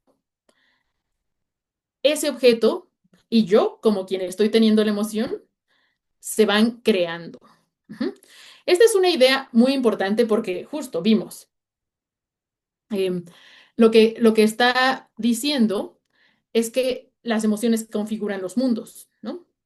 Pero es muy importante entender, bueno, ¿cómo configuran mundos? Si las emociones son la forma en la que los cuerpos entran en contacto, entonces configuran los mundos justo repitiendo historias de contacto, ¿no? Formando contacto, cuerpos y objetos. Y esto puede entenderse de forma sencilla en el dolor, pero también puede ser mucho más complejo. Pongamos un ejemplo más complejo, la nación. En el nacionalismo, ¿qué siento? Un amor a la nación. Ahora, la nación no es un objeto, no es en el sentido de una cosa. Pero en esa emoción de amor a la nación, el amor va construyendo un objeto-nación con ciertas características. Por ejemplo, México es un país con una historia rica. México es un país solidario. México es un país que ayuda a los demás países. México es un país pacífico. No sé, se le atribuyen un montón de características y yo voy construyendo entonces el objeto de mi amor, que sería la nación, de cierta manera como algo que puedo amar. Pero la cosa es que ese objeto se va construyendo porque en ese amor así se construye. Es decir, mientras yo construyo el objeto, no solo estoy pensando, no solo estoy diciendo, sí, México es esto y esto y esto, sino que en el amor proyecto lo que podría ser en el amable, hago que sea un objeto de amor. Y siento ese amor porque lo veo así, porque veo así a la nación. Ahora, en el nacionalismo, además, al mismo tiempo, yo me estoy constituyendo también a mí, como alguien que ama a la nación y que la ama por una cierta, por sus características, ¿no? En el amor hay también un hacer muy específico. ¿Qué hace el amor? El amor nos alinea con algo. Yo cuando amo algo, creo un vínculo con ese amor, con ese objeto de amor, con el que entonces me identifico. Y entonces, al amar a la nación, yo también me estoy afirmando como una persona que pertenece a la nación. Entonces, como vemos, así como el contacto va configurando los mundos, también va configurando las cualidades de los objetos y los sujetos que habitan ese mundo. Y esos objetos y sujetos no son solamente, digamos, mi cuerpo y los cuerpos de los demás, sino que están compuestos por cuerpos, comunidades, ideas. Por ejemplo, siguiendo con esto de la nación. Si yo me estoy constituyendo a mí misma como nacionalista, me alineo y amo a quienes aman a la nación como yo. Y entonces voy creando una comunidad de quienes amamos a la nación, somos tal personas, y me alineo con esas personas. Evidentemente no puedo tener un conocimiento claro, determinado, de quiénes son las personas que aman la nación. No puedo ir a preguntarle a cada persona si tú amas la nación. No, pero tengo un imaginario en donde yo estoy alineada con las personas que aman a la nación. Y eso significa también que otros no la aman. Estas emociones del amor a este tipo de objetos ideales son muy interesantes y son muy interesantes en el caso de Ahmed, porque nos muestran de qué manera no solo los cuerpos individuales se van constituyendo, sino también las comunidades. Esta es una parte muy importante de lo que hemos visto del libro de Ahmed, porque justo si queremos pensar cómo funcionan las emociones en política, qué hacen las emociones en política, una parte importantísima es que las emociones en política generan comunidades, cuerpos colectivos y también a los que esos cuerpos colectivos se oponen. Y esto, así como la historia del dolor con mi pareja que les dije, también podría hacer comunidades que son abiertas, democráticas, justas, liberales, bueno, más bien con libertad, más bien, muchas cosas, o comunidades que más bien son excluyentes, violentas, etcétera, ¿no? Y esto, según Ahmed, sería como un efecto del modo en que las emociones están trabajando allí para forjar esas comunidades. Continuando con el ejemplo de la nación, por ejemplo, ¿cómo es que se constituye una nación o una idea de nación o un nacionalismo, digamos, que puede llamarse supremacista blanco en Estados Unidos? ¿Cómo es que surge ese tipo de comunidad y cómo las emociones trabajan ahí? Allí el amor está funcionando de una manera muy interesante porque funciona de una manera en la que produce inmediatamente odio, ¿no? Un nacionalista supremacista blanco se crea con un amor a la nación blanca que odia entonces a quienes hacen que la nación no sea blanca. Ujú. Veamos esto con más detalle. Estados Unidos es un país que evidentemente no es ni ha sido blanco nunca, ¿no? Entonces, ¿cómo se crea un objeto de amor, que sería la nación blanca? Pues se inventa una historia, una narrativa, en donde Estados Unidos es un país blanco. Ahora, esto evidentemente es un ideal. Es un ideal que no tiene, no puede ser alcanzable de acuerdo con la historia de Estados Unidos, ¿no? Un poco recuperando esto de que hay mentiras que simplemente son mentiras. Sin embargo, este objeto de amor opera fuertemente para las emociones de un nacionalista supremacista blanco. Esta idea de la nación blanca no es para él simplemente una mentira, sino que es un ideal que realmente lo moviliza en amor. Y en ese sentido es muy real y tiene efectos reales en la vida social. Ahora, este nacionalista blanco, en su amor a este ideal de nación blanca, ve todo aquello que amenaza a la nación blanca como algo que puede dañar al objeto de su amor. Ya que el amor funciona allí como identificación, eso se siente como un daño a sí mismo. ¿Y qué dijimos que hacía el dolor? Cerrar. Entonces, si siente que hay un daño a la nación blanca, él también se siente dañado. Y entonces, ¿qué siente? Miedo, amenaza y eventualmente odio. ¿Qué es el odio? De nuevo, podríamos empezar diciendo, bueno, ¿qué es lo que hace? El odio es un vínculo con un objeto, pero uno en donde quiero que el objeto desaparezca, quiero destruirlo. Lo siento como una amenaza tan grande que solo puedo vivir si desaparece. Pero a la vez, lo odio tanto que ese odio se ha convertido en una parte de mi identidad. Y entonces, si desaparece por completo, pues yo también desaparezco, ¿no? Porque yo me he definido a partir de que odio ese objeto. Entonces, el objeto de odio se convierte en algo que necesito y necesito odiar y necesito querer destruir. Entonces, lo que sucede en el odio constantemente es que,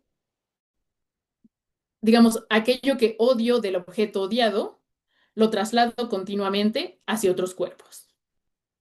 Volvamos al ejemplo de la nación blanca. ¿Qué siente el nacionalista supremacista blanco que odia? Pues sobre todo a aquellos otros de color. Pero esto usualmente no se dice de esta manera. Se dice, por ejemplo, cuando Trump dice, es que los mexicanos envían a criminales. Ahí se dice, se señala un daño muy específico, criminales, una figura que puede ser muy fácilmente odiable, pero luego se le asocia con un montón de otras personas para que se pueda señalar una gran cantidad de otros como objetos de odio. Entonces, ¿qué pasa aquí? Bueno, que el odio funciona siempre necesitando otro que odiar. ¿Qué pasa aquí? Bueno, una economía afectiva en donde si las emociones son relacionales e intencionales, en este modo de, en esta vida emocional, en esta vida afectiva del nacionalista supremacista blanco, su objeto de amor y él mismo siempre está bajo amenaza de daño y siempre hay un otro distinto que es la razón de esa amenaza y que hay que odiar. Ahora, ¿por qué me tardo tanto en este ejemplo? Porque esta es una muestra muy clara de economías afectivas destructivas. Economías afectivas que además hoy están más que presentes. Sin embargo, a la vez también esto nos permite pensar, bueno, podrían existir formas de relacionalidad y formas de intencionalidad que no sean necesariamente destructivas. porque solo estamos diciendo las emociones son relacionales y construyen tanto sujeto y objeto. Podrían construirlo de muy diferentes maneras de acuerdo a cómo funciona el trabajo de la emoción. Creo que con esto me voy a quedar y voy a leer las preguntas nada más. A ver, dice Mariel García. En lo poco que he leído de filosofía de las emociones, he observado claramente cuando se hace referencia a doctrinas filosóficas, pero no veo cuando toman recursos de la psicología o el psicoanálisis que puntualicen el origen del mismo recurso. Si me equivoco, agradezco la aclaración y si mi observación tiene cabida, creo que sería importante conocer de dónde se toman los conceptos psicológicos o psicologizantes para dar un encuadre teórico más preciso. Ya de que dentro de las corrientes de la filosofía, psicología y estudios psicoanalíticos también hay muchas contradicciones importantes. Sí, yo creo que, bueno, aquí definitivamente Ahmed, ella es muy freudiana y ella totalmente trabaja con conceptos que están extraídos del psicoanálisis. Sin embargo, sí creo que ella puntualiza que no está utilizándolos de la misma manera porque lo que le interesa es utilizar esos conceptos para analizar cómo las emociones se mueven en el espacio público, en el discurso social. Y entonces, aunque utiliza los conceptos del psicoanálisis, no les está utilizando para pensar la psique de un sujeto. Aún así, ella sí dice, por ejemplo, ella dice, tomo totalmente el concepto de inconsciente, pero no estoy pensando en el inconsciente de un sujeto, sino que estoy pensando que muchas veces las emociones no están explícitas en el cuerpo social o en el discurso, ¿no? O no son accesibles directamente, están reprimidas. Pero, pero vaya, o sea, sí, sí, sí, sí admite que lo toma y creo que le da bastante, bastante cabida. Ajá. ¿Cicerón? Vale, muchísimas gracias. Muchas gracias, Alaide, por tan buena exposición. Eh, Mi cuestionamiento es que si no crees a partir de esta autora Sara Ahmed y por toda la exposición que estás haciendo, que no crees que hace falta un concepto que creo que es relevante, que lo estás diciendo, aunque sea implícitamente, el de identidad colectiva, ¿no?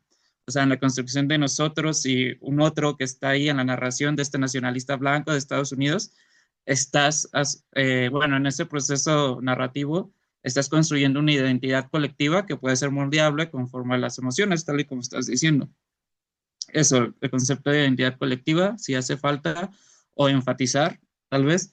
Y y otro comentario es más una recomendación, si quisieses, obviamente ustedes son las expertas en el tema, es que si no has pensado en complementar esta teoría de las emociones, como economía efectiva de Sarah Ahmed, con la de las autoras agonistas como Chantal Mouffe y Bonnie Honig, que hablan justamente de la construcción de identidades colectivas, que es, bueno, a mí me suena mucho a lo que dice Sarah Ahmed, y que tal vez se pueden complementar, ¿no? Y que tal vez se pueden tomar también en cuenta para el trabajo que estás haciendo. Y bueno, ya, muchísimas gracias nuevamente. Sí, creo que quizá la razón por la que Ahmed no utiliza el concepto específico de identidad colectiva es porque le interesa más hablar de cuerpos colectivos, ¿no?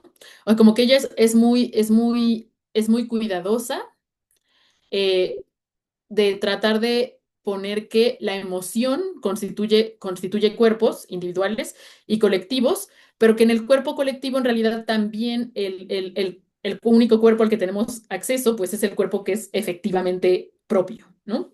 Entonces creo que ella está tratando como de no dejar una gran base fenomenológica que es pues el análisis del dolor y de la constitución de las superficies, y también como no dejar este énfasis en la materialidad, ¿no? Pero sin duda, o sea, lo que está diciendo es como, bueno, esta alineación de los cuerpos lo que constituye son identidades colectivas, ¿no? O sea, si yo me alineo a los cuerpos que en el amor a este objeto que es la nación blanca, pues lo que estoy constituyendo es una identidad colectiva, ¿no? Y pensando en el agonismo, pues justo yo creo que ahí es en donde Maite podría intervenir, porque justamente nuestra idea es que hay ciertas formas de economía afectiva, ciertas gramáticas afectivas, que podrían ser como una composición de diferentes, una gramática afectiva yo creo que sería como una composición de varias economías afectivas que justamente permiten una forma de la política agonista, por ejemplo, o una forma de la política, pues, destructiva, como la que tenemos eh, hoy en día, ¿no? Justamente, vaya, lo que creo que es muy interesante de Sara Ahmed y que quiero como dejar claro en la exposición, que voy a tener que terminar la sesión que viene, es que las emociones pueden trabajar de muy diversas formas, ¿no? Y esas pueden trabajar de muy diversas formas de acuerdo a cómo los significados se van acoplando allí. Ujú. Entonces, vaya, si queremos pensar que la confianza es muy importante para la construcción del mundo común, bueno, la confianza va a estar haciendo allí algo, ¿m? Todavía no hemos dicho qué, y lo va a estar haciendo de cierta manera, ¿no?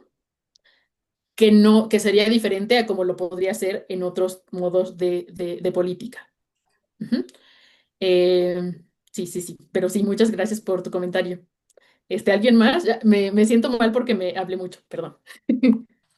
Alaide, a lo mejor podrías, para cerrar, me parece que la siguiente diapositiva es excelente, Sí, muy bien. Ay, porque entonces ahí dejamos abierto cómo vamos a abordar, fíjense, nosotros aquí, cómo vamos a abordar el tema de la confianza desde esto que hemos construido en la sesión de hoy, ¿de acuerdo? ujú. Entonces, la siguiente, si quieres, que es Sí, sí, donde dices, bueno, justo dicho. O sea, ya he dicho todo esto de que las emociones configuran el mundo, se acumulan históricamente, son prácticas sociales, pues la confianza, pues no es un acto privado entre individuos soberanos, sino que es un efecto de economías afectivas históricamente sedimentadas. ¿Mm? Es decir, es un efecto de ciertas narrativas que han alineado los cuerpos de ciertas maneras y que han ido acumulando entonces sobre algunos cuerpos la confiabilidad y sobre otros cuerpos la no confiabilidad, ¿no? Entonces, la pregunta con la que querríamos acabar y para que la piensen es, ¿qué cuerpos suelen de generar desconfianza en nuestras sociedades y cómo van quedando marcados como cuerpos en los que no se confía? Ujú. ¿Cómo es que se va construyendo esa desconfianza sobre esos cuerpos, ¿no? Que nos aleja de esos cuerpos, ¿no? Porque la confianza es un vínculo, eso es algo que creo que ha quedado muy claro, ¿no? Es una forma de vinculación, ¿no? Pero muchas vinculaciones producen exclusiones y en general todas las vinculaciones producen exclusiones, ¿no? Entonces, ¿qué tipo de exclusiones estamos construyendo con los modos de confianza que tenemos hoy? ¿Y cómo se hace eso para que una vez que podamos saberlo, pues desmontemos esas formas de credibilidad que a lo mejor son violentas o excluyentes? no solamente desmontemos, porque si no acabaríamos en el cinismo. Como no queremos ser cínicas Tengamos otras. estructurales, ajá, vamos a buscar cómo podríamos pensar otras opciones distintas que puedan ser mucho más enriquecedoras para todos y para todas, para todes. Eso Sí, es, ¿no? Ujú. sí. Y pues sí, creo que sería bueno si, por ejemplo, como una mini tarea, se quedan con esta pregunta: ¿qué cuerpos suelen generar desconfianza? ¿Y cómo es que esa confianza se va construyendo, ¿no? ¿Qué discursos o qué prácticas, qué formas de nuestra educación se van construyendo esa desconfianza? Ujú. Bueno, pues les agradecemos mucho. Esperamos no haber sido muy densas, muy intensas.